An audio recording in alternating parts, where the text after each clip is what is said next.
Becoming a top one percenter is a slow and patient climb for most, but for some people, their placement of investments made that journey significantly less long. While it took Warren Buffett 55 years to join the Billionaires Club, Jay Walker literally did it in less than a year, making him one of the fastest self made billionaires in the world. It was when he launched Priceline.com during the dot com bubble when his net worth suddenly jumped from zero to billions. Unfortunately, it wasn't sustainable because when the unthinkable happened, Walker's net worth crashed just as well, meaning Buffett still reigns top of the pack and he doesn't seem like he'll be shifting his position anytime soon. As tempting as fast money and overnight billionaires sound, it's not sustainable. The wealth you want to build is something that can last you and your following generations a lifetime. The road to success in the money game ain't easy. It's competitive and ruthless, and if you don't know how to play it, you might fall. The big problem with most of society is that they work hard their entire lives but still end up with the same amount or less in the bank, mainly due to the fact that they don't know how to make their money for them. In other words, lack of investment knowledge. The question remains though, where or how do you invest your first $1,000? Is it stock markets, index funds, real estate, cryptocurrency, maybe NFTs? Is it even enough cash to invest? Calm down. We'll be answering all of these questions and more in this video. Hi, and welcome to Business Reactor, where we will be showing you the latest tips and tricks in the financial space as well as business and entrepreneurship. If you want success in your life and business, then you came to the right place because in this channel, we help you in getting ready for success. For more latest success tips from our videos, subscribe to our channel and click on that notification bell button. Let's get right into it. To understand more about investments, say you saved up $200,000. You can pay a visit to an Aston Martin store and get yourself one of them luxury sports cars and let everyone know that you made it. Or you can be purchasing real estate and have it rented out, receiving at least $2,500 monthly. Once you no longer feel like keeping the property, you can sell it and get back your initial investment. In fact, the value of your investment might even appreciate, then selling it for a higher price. That's basically how you make your money make money for you. Obviously, you can't purchase real estate for just $1,000, but that doesn't mean you can't invest. One of the easiest way is to just deposit it into a savings account and let it generate interest. But you might be wondering why the bank would even pay you for keeping your money in there. You see, the bank takes your money and loans to someone else at a higher rate, or with interest, then sharing a portion of that profit with you. The only problem with this method is that interest on deposit accounts are so low, which doesn't make it worth your investment. The highest rate you probably can get is 0.9%, meaning if you invest that $1,000 into a savings account, 12 months from now you have only received an extra $8. Yikes, that's super low because the Fed targets an inflation rate of 2 to 3%, meaning if you aren't getting at least 2 or 3% over time, the real value of your $1,000 would depreciate.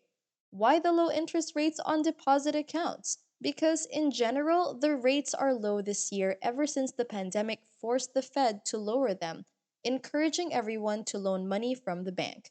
Once we get out of this financial or economic recession, interest should increase once more to 1, 2, or even 3%, which means interest rates on the savings account will rise as well. Another option to invest is to buy government bonds.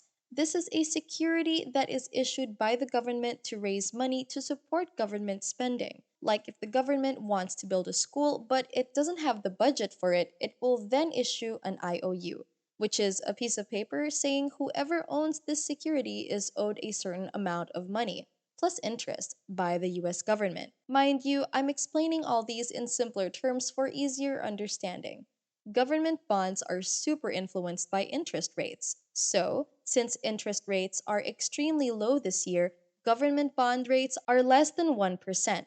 Before the pandemic, though, 2 years ago, when interest rates were high, government bond rates were as high as 3%, which is decent since government bonds are the safest investments you can ever really make. Investments you can make will always carry a certain level of risk. Should you loan money to the US government, what are the odds that the government will default on its loan? The economy would have to fail for the government to go bankrupt, which is currently unlikely. That's why government bonds are considered to be one of the safest investments in the world. If you're looking to make a higher return in your investment, though, like 20 or 30%, then you'll need to make a bigger risk and try investing in the stock market, like Amazon, for example. Their stock price increased by over 80% just this year, and Tesla's by 721%.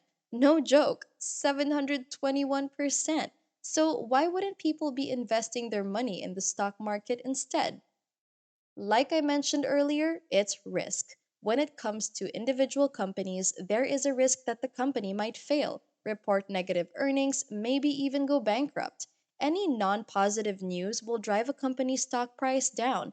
If they release a product that isn't received well by the market or perhaps had bad PR, making negative headlines, it can really drive the price down. So, with higher returns comes higher risk. The huge tech conglomerate Apple has way less chances to fail compared to Tesla due to their solid footing in the tech world. But it also has less room to grow than Tesla, which is why Tesla grew by 721% this year with Apple at only 70%. You have to decide if the risk is worth taking. Like if that $1,000 is all that you have left, maybe risking it isn't the wisest option because if things go for the worst, you can end up losing most, if not all of it. One way investors minimize their risk in the stock market is by investing in an index fund. The most famous one is the S&P 500, which tracks top 500 US companies. Basically, an index fund would invest in these top 500 companies. Some businesses will definitely fail, but others will grow. Based on historical data, however, the average return rate for the S&P 500 since the 1920s was around 10%, meaning purchasing a share of these index funds make you a tiny shareholder of a top 500 US company. How do you buy shares in index funds?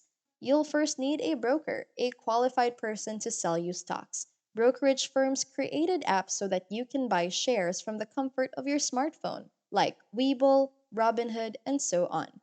Just download one of these apps and sign up, and you can start investing right away. Beginning your journey in investing can be super scary and leaving you with so many questions. And with all the variety of answers online, it can be so overwhelming.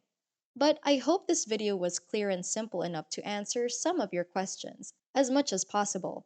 And if you have any questions or would like to add any other tips, please do leave a comment down below. And that's it for today. If you're new to this channel, don't forget to subscribe and turn on your notifications for up-to-date videos on new trends and tips in the financial space, as well as business and entrepreneurship. Also, do leave a comment below if you have any thoughts and give a press on that like button. Thanks for watching, and I'll catch you in the next video.